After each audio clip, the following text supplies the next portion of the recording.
Agora sim, então é a hora das análises e dos gráficos do Alex André. Muito boa tarde, Alex André. O que temos para hoje? Boa tarde, Isabela. Boa tarde, Hanna. Boa tarde a todos que nos acompanham aqui no BMC Stock, né? Os principais gráficos de hoje. Lembrando, né, a gente está com uma temporada de balanço nos Estados Unidos, né? Então a gente vai trazer essa leitura, né? O que espera-se, né? Seja principalmente agora no final de janeiro, né? As grandes companhias vêm sendo, né, divulgando o resultado. E também é o cenário, né, Europa, Estados Unidos, que a gente vem sempre comentando, não só o bottom line macro, né, ou seja, toda essa leitura top-down, mas também, claro, né, falando de macro tendências, né, que estão acontecendo. Inclusive, a gente tem comentado muito sobre petróleo. Né, para quem lembra, né, a gente passou uma pesquisa aqui do Goldman Sachs, né, JP Morgan, falando do petróleo próximo dos $90. Para quem nos acompanhava já não é nenhuma novidade, né? Está falando de petróleo na casa de 86, 87 dólares do barril, então é um patamar ainda a gente tem comentado e diversos outros assuntos que a gente vai comentar aqui também ao longo desses gráficos. Tá? Então, o primeiro gráfico, a gente vai falar da relação das companhias que divulgam resultado, né, do S&P 500, né, resultados do quarto trimestre, né, do ano passado, né, ou seja, a gente fala aqui no começo desse ano. Né. O que nós temos aqui? Né, uma leitura, né, que até o final de janeiro, ou seja, até o dia 31 de janeiro, esse gráfico, para traduzir, né, para quem não está entendendo, né? Esse gráfico é basicamente o seguinte: a gente compara o número de companhias do S&P 500 que divulgam resultado até a presente data, né? Ou seja, até o dia 31 de janeiro, né? Nós temos ali em torno de 70% de todas as companhias do S&P 500 que vão ter divulgado seus resultados até o final do mês de janeiro. Né? Então a gente soma assim, tanto o que já foi divulgado, né? Tanto até o dia 24, né? Ou seja, dia 24 vai ser divulgados 34% das companhias, dia 31, 26%, dia 17, 8% fora, né? Ou seja, outras companhias que também já foram divulgados. Né? Aqui na parte cinza do gráfico, nós temos aqui as empresas europeias, né? Pelo estoque 600, né? Ou seja, 600 maiores empresas, 17 países chaves da Europa. Tá? O que nós temos para destacar aqui, um ponto interessante, pessoal, o que está sendo muito discutido aqui, né, inclusive dos resultados, né, que foram divulgados, é principalmente o que a gente está falando desse trade, né, de growth para value, né, as ações de crescimento para as ações de valor. Principalmente as ações ligadas, né, ao setor financeiro, né, tanto seguradoras, bancos e as empresas ligadas a commodities, né, como petróleo, minério de ferro.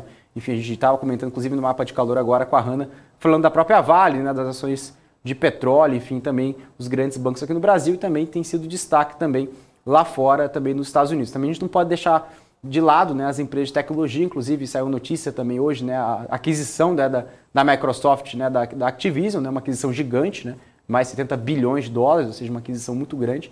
Então as companhias ainda vêm utilizando essa geração de caixa muito forte para fazer novas aquisições. E esse gráfico a gente colabora, principalmente com essa visão, que até o final do mês de janeiro, ainda as companhias têm bastante dado para divulgar, ou seja, tem bastante companhia ainda para reportar resultado, e isso deve mexer sim no curtíssimo prazo nos Estados Unidos, além do ponto da Treasury, né, ou seja, a curva de juros, né, ou seja, americana, chegou a bater ali mais de 1,84%, ou seja, gera uma preocupação muito grande, né, diversos investidores, né, também, Fed Boys vem explicando essa situação.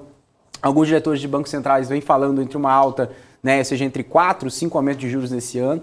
Jamie Dimon, né, inclusive o CEO de JP Morgan, né, ele vem falando, né, ou seja, inclusive até mesmo 7 altas de juros, né, ou seja, 7 sequências de altas de juros nos Estados Unidos. Mas se a gente tem uma leitura geral, né, ou seja, o consenso do mercado já está precificando em torno de 4 altas nesse ano. Né, antes estavam falando de 3, agora a gente está comentando de 4. A próxima reunião de FONC, né, que vai acontecer em março, mas a leitura geral é basicamente esse aumento de percepção de risco, né, que a gente consegue observar, né, nessa relação da Treasury americana, ou seja, na curva de juros, e também, consequentemente, impactando os ativos de risco, principalmente os emergentes por aqui. Tá? Mas também a gente não pode descartar também as outras macro tendências que a gente tem destacado aqui nos próximos gráficos, a gente vai também reforçar esse ponto. Tá? Bom, é um gráfico interessante esse daqui, a gente pega da Refinitiv, né? É um ponto bem interessante aqui que nos últimos 10 anos, né, qual foi o principal índice, né, ou seja, qual foi o principal país que entregou performance, principalmente comparado com os países europeus. Né, e a gente compara aqui com a Rússia, né, ou seja, a Rússia foi o país, né, foi o índice, né, que entregou o maior retorno nos últimos 10 anos. Né? Acho que praticamente ninguém sabia disso. Esse gráfico é bem legal em termos de curiosidade. Quando a gente pega aqui, né, o gráfico, né, a gente pega o RDX, né, ou seja, o gráfico, né, ou seja, o índice de ações russas, né, subiu mais de 78% nos últimos 10 anos, superando outros mercados, como o próprio MSI, né, o índice do Morgan Stanley da Europa, inclusive o próprio MSI Emerging Markets, e também, se a gente pegar aqui o outro índice, né, do Emerging Markets, a gente pegar aqui principalmente colocando, né, outros países-chave aqui também, A gente está falando entre 42%, 65%, 72% foi o caso da Europa, mas a Rússia subiu 78% nos últimos 10 anos, apesar aí de um cenário, né, no curto prazo agora, ser de uma força vendedora, né, não é só Rússia, mas inclusive aqui no Brasil. Os países emergentes têm sofrido muito, né, desde o segundo semestre até agora, né, na média, inclusive aqui no ano de 2022 ainda tem sido positivo na margem, mas tem sido muito desafiador se a gente colocar ali nos últimos 6 meses atrás. Né? Mas mesmo assim, um gráfico, né, de total return, né, a gente vê aqui, incluindo, claro, os dividendos, né, nessa conta, desde 2011 até 2021. Tá? A gente não está considerando 2022 nessa conta aqui. Bom, a gente continua falando desse índice, né, na Rússia, né, o RDX. Esse gráfico é interessante que a gente pega em relação, né, ao dividend yield, né, desse índice. Né? Tá girando agora em torno de 11%, tá? Tá batendo próximo da última alta ali, que foi em janeiro de 2020, né? Ou seja, no começo do ano, né, do ano de 2020, que foi um ano muito atípico, né, no mercado de ações russo. Né? E agora a gente compara principalmente esse aumento do dividend yield, porque, né, tá tendo um aumento de atratividade, principalmente nos mercados emergentes, e essa tese de growth para velho favorece muitos países emergentes, e porque esse gráfico traduz um pouco dessa leitura. O que acontece, né, de forma geral, claro, como a Rússia, Brasil, qualquer outro país emergente, a gente tem um destaque maior, principalmente quando a gente fala de Rússia, o que nós lembramos, né, principalmente sobre petróleo, né, gás natural, as empresas ligadas à energia. E essa é uma tese muito forte que está acontecendo no mercado, né, agora. A gente tem as empresas como Lukoil, né, Rosneft, as grandes companhias, né, russas que são listadas por lá. E a gente tem esse ponto que o alto índice, né, ou seja, que a gente vê aqui o alto nível, né, de dividend yield das companhias, colabora, né, para o alto nível de geração de caixa das companhias e, consequentemente, né, distribuindo grandes dividendos. Né? Claro que a gente está falando não só dessas grandes majors, né, do setor de energia, mas também do índice como um todo. Né? Mas lembrando que o setor de energia tem um grande peso, né, no índice russo, né? Se a gente fala aqui do RDX de forma como um todo. Aqui no Brasil não é diferente, a gente fala de Petro, por exemplo. Claro que Petro tem as suas particularidades, referente a vendas de ativos, quando a gente fala aqui principalmente em relação, né, da Braskem, enfim, algumas contas, né, que alguns analistas vêm fazendo, mas de forma geral também tem um dividend yield também de 2 dígitos, né, quando a gente fala não só do Ibovespa, mas falando de Petro particularmente. Tá? Então, ou seja, setor de energia tem ganhado um grande destaque, não só em relação ao retorno total, né, nos últimos 10 anos, né, que a gente colocou aqui, mas também no dividend yield, ou seja, a distribuição, né, dessa geração de valor que a companhia vem fazendo, tá, que é muito interessante. Bom, esse gráfico aqui o Marco comentou um pouco no pre-market, né, eu vou ressaltar um pouco a importância desse gráfico, eu já coloquei esse gráfico diversas vezes aqui, a gente vem sempre atualizando, às vezes a gente traz esse gráfico, né, forward, né, projetado, mas esse gráfico aqui é histórico, né, dos últimos 12 meses, revisões de EPS, né, ou seja, revisão de earnings per share, né, lucro por ação em 2021, das principais regiões globais. Né, e a gente consegue traduzir muito bem o que aconteceu na Bolsa Americana, né, na Bolsa aqui no Brasil, só de olhar esse gráfico aqui. Né, por quê? Vamos lá, esse gráfico aqui, essa linha azul, MSCI Emerging Markets, ou seja, países emergentes. Brasil tá nesse basket aqui.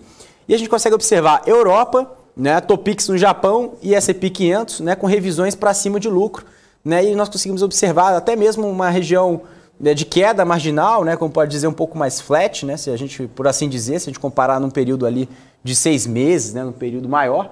Mas na média, né, a gente consegue observar uma queda, né, de revisão de lucro, né, quando a gente compara aqui com o Emerging Markets. Então, por isso que a gente consegue observar, em grande parte, uma relação de queda, né, principalmente do segundo semestre para cá, ou seja, o que a gente observou no primeiro semestre de 2021, pessoal, né, no ano passado. Uma revisão de lucro muito forte, né, nas bolsas em geral, tanto nos Estados Unidos, Europa e Emerging Markets. Então, ou seja, janeiro, né, até o meio do ano, a gente conseguiu observar um grande ganho em referente a lucro e depois, né, ficou patinando, até mesmo teve uma queda adicional. Por enquanto, né, a gente conseguiu observar nessa mesma linha, né, a Bolsa Americana e a Bolsa Europeia aumentando esse gap, né, em relação tanto, né, a lucro, né, seja para o S&P 500 e também se a gente comparar para o Stock 600. Né, ou seja, por isso que a gente consegue observar que a Bolsa Americana, um grande ponto, né, ou seja, que fechou ali com mais de 20% de ganhos, quando a gente fala aqui do S&P 500 e nossa Bolsa aqui no Brasil não acompanha esse movimento. Então o gráfico, né, de lucro é muito importante para a gente entender também, né, o principal ponto, ou seja, o lucro, né, que a gente fala aqui do IPS, né, ou seja, do principal índice, até mesmo quando a gente pega aqui um basket, né, que a gente comenta aqui às vezes, né, tecnologia, ações de valor, ações de crescimento, né, a gente compara muito referente ali à projeção de IPS, mas a gente está falando aqui, né, das revisões passadas, nos últimos 12 meses, explica-se muito bem como foi o ano passado de 2021. Tá? Bom, esse gráfico interessante aqui, a gente volta a falar de airlines, né? Ontem nós comentamos de airlines nos Estados Unidos e agora vamos comentar o setor de airlines lá na Europa, né? O que o setor claro, está sendo prejudicado, não chegou no break-even ainda. Se tivesse no break-even, esse gráfico estaria no 0 a 0, que é praticamente aqui no topo.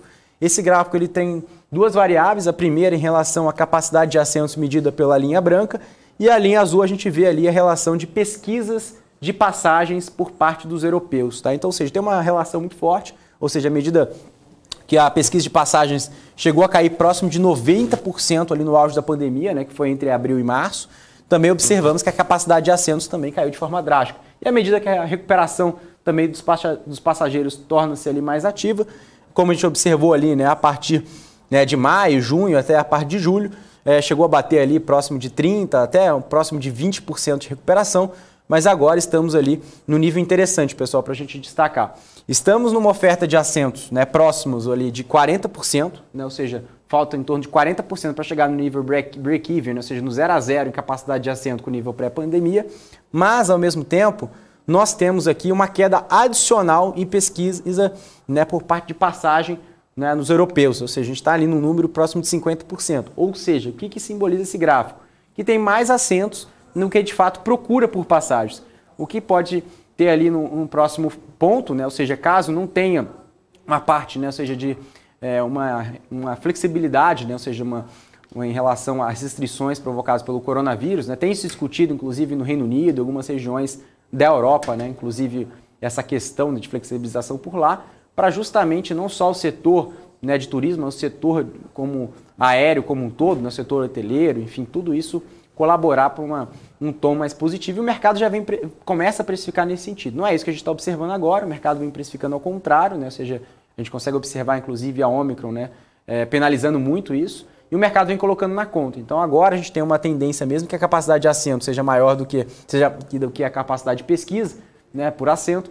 Então simboliza que nos próximos meses, né, nas próximas semanas, caso o cenário macro não melhore, a capacidade de assento pode continuar a cair e chegar próximo a 50%. Ou seja, isso não é tão bom assim agora no curto prazo para as empresas aéreas, ainda sofrem por lá. Tá?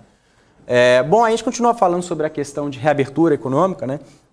Esse gráfico aqui a gente fala sobre uma escala de reabertura, né, que é o nome desse gráfico aqui, feito pelo Goldman Sachs, que é bem interessante. Eles colocam diversas variáveis, né, a gente comentou ontem, né, sobre relação, né, de gráficos de mobilidade, né, na Europa, na Ásia, para quem observou nosso BMC Stock de ontem já conseguiu entender como funciona.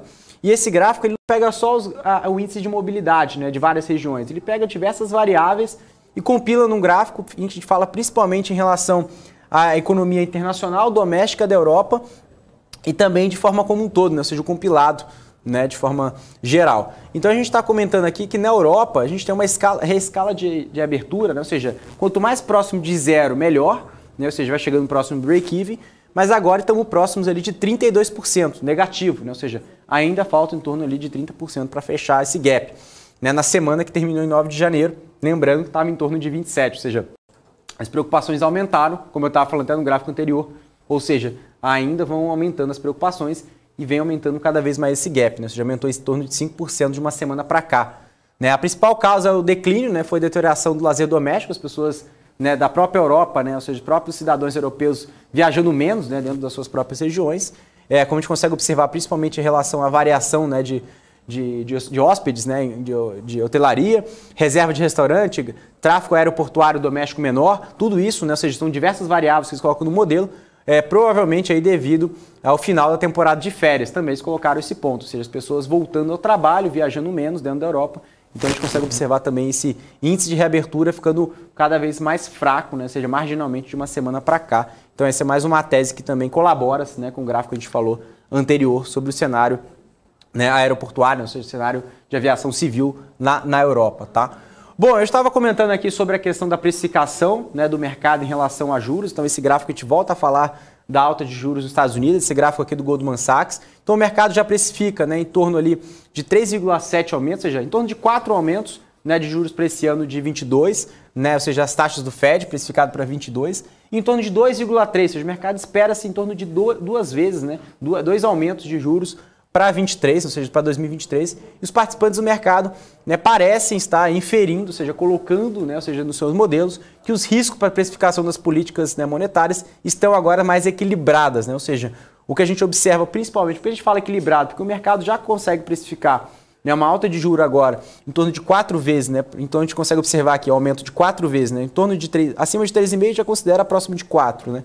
E para 2023, o mercado esperava que era em torno de 3 aumentos, agora espera-se em torno ali de 2,3, né, próximo de 2 aumentos, né, isso hoje o mercado ficando um pouco mais calmo quando a gente fala em perspectiva de aumento de juros futura, né, não só para esse ano, mas para o ano que vem. Então a gente consegue observar para 23 caindo e para esse ano ficando um pouco mais duro. Por que esse tom, né, ou seja, o mercado está trazendo, né, seja um tom de aumento de juros mais para esse ano que para o ano que vem, porque a maior parte, né, as grandes variáveis que impactam referente à inflação, que é o preço das commodities, a gente vê petróleo ali, é uma grande preocupação, né, ou seja, diversos traders comentando que poderia até chegar em 90, 95, 100 dólares, e isso traz uma preocupação muito grande, né, na linha da inflação, inclusive na Europa, a gente está passando ali em relação, né, ao inverno geral, né, que tem a preocupação em relação ao gás natural, que a gente já comentou o cenário por lá, então tudo isso tem diversas variáveis que impactam na linha final ali, tanto no CPI, né, e também no PPI, né, ou seja, a inflação do produtor e do consumidor, né, de forma geral. Então isso a gente também tem uma relação muito forte do tom, né, do aumento de juros para esse ano nos Estados Unidos, tá? Então a gente também tem relação nesse sentido.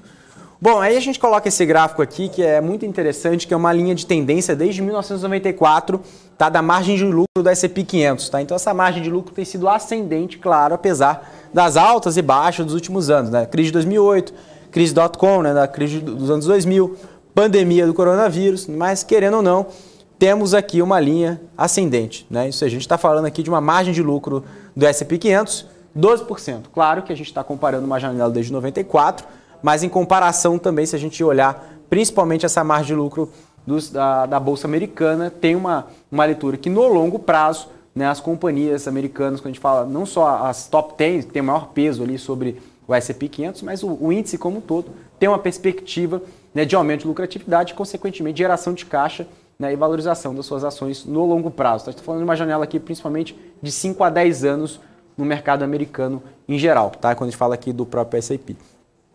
Bom, e aqui a gente fala aqui em relação a essa mudança, né, do próprio share do índice, né, a gente falando aqui desde 1955 até em 21, ou seja, quais foram as principais grandes companhias que destacaram, né, como o maior peso, né, no S&P 500 nos últimos anos. Nós tivemos ali do ano de 55 até o ano de 73 a própria GM, né, General Motors, né, como a principal figura, né, ou seja, retratando ali está em torno de 10% do índice do S&P 500. Aí depois tivemos a AT&T como a MBM de 75 até 87, figurando entre 5% a 7%, quase 6% ali do índice S&P. Aí depois tivemos um período, né, de 93 até o ano de 2005, que tivemos ali tanto a GE como a Microsoft, chegando ali próximo de 4%, né, como os maiores ali pesos do próprio índice S&P. Aí tivemos ali um período da ExxonMobil, né, petrolífera, né, que girou ali entre 2005 a 2011, que também ficou próximo ali de 4%, seu maior auge. E agora tivemos a Apple, olha que interessante, a partir de 2011 a Apple já figura, né, como a maior, né, o maior peso, né, do S&P 500, chegou a bater ali próximo de 3 trilhões, né, de dólares, né, um patamar muito interessante. E aqui a gente já consegue ver que em 21 teve um patamar ali já saltando, né, ou seja, muito distante das outras companhias, chegando ali próximo de 6% e já buscando próximo de 7% do peso do índice, tá? O peso do S&P 500. Tá? Então, um gráfico interessante. E esse gráfico, a gente continua falando desse tamanho da discrepância, né, do mercado americano com diversos mercados globais. Esse gráfico vale muito a pena, até mesmo para quem gosta de entender a relação do tamanho do mercado americano, o tão grande, né, é o mercado americano. E esse gráfico é bem legal. A gente compara aqui as FANGs, né, ou seja, as empresas de tecnologia. A gente fala aqui do Facebook, né, que é a Meta, né, a Amazon, o Google, né, a diversas companhias, né, dos Estados Unidos, as maiores, em comparação, né, com as relações aqui, principalmente de outras companhias também, mas também principalmente com o GDP, né, ou seja, com o PIB de alguns países.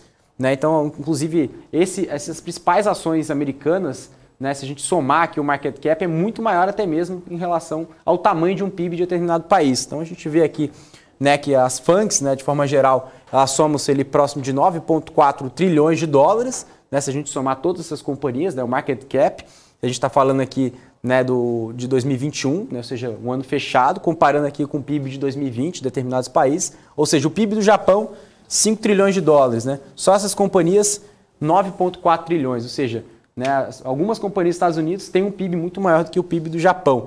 Né? França, 2,6 trilhões de dólares. Onde está o Brasil aqui? Né? A gente vê que o Brasil, 1,5 trilhões de dólares, junto com a Rússia. Rússia também 1,5 trilhões de dólares. Ou seja, só o Facebook, 1 trilhão de dólares. Ou seja, praticamente, né, ali, chegando muito próximo, a gente vê ali, inclusive, próximo do Brasil, né? Então é muito interessante para a gente observar, né? A Apple estava registrando aqui 2,5, chegou a bater quase 3 trilhões. Então, ou seja, a Apple tem vamos considerar aqui, 2,5 trilhões de dólares. Né? O PIB da Índia, 2,6, ou seja, praticamente o market cap da Apple é o PIB indiano. Isso é um gráfico muito interessante. A gente consegue fazer diversas comparações aqui nesse gráfico e trazer diversas conclusões aqui. Tá bom? Isabela, Hannah, esses são os principais gráficos de hoje para sempre auxiliar o investidor a tomar a melhor decisão para seus investimentos.